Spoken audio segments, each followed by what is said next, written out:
It's just a 3-step process to disable Cortana in Windows 10. Go to search bar and type regedit. From the search result, click here to open it. It will open registry editor, then expand HKey local machine, then expand software folder. From the list, expand policy folder, then expand Microsoft. Now we are going to expand Windows. Okay, so right click on it and click on new, and then click on dword 32-bit value.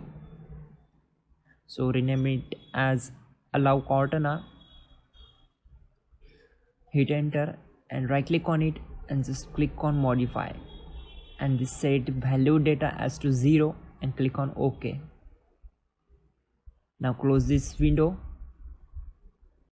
You will get this zip file from the description below, so download it.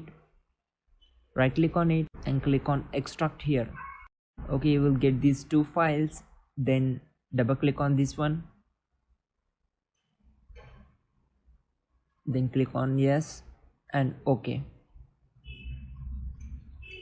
Now go to search bar and type run.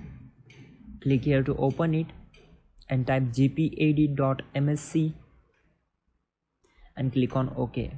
It will open local group policy editor, then expand administrative templates, then expand Windows components.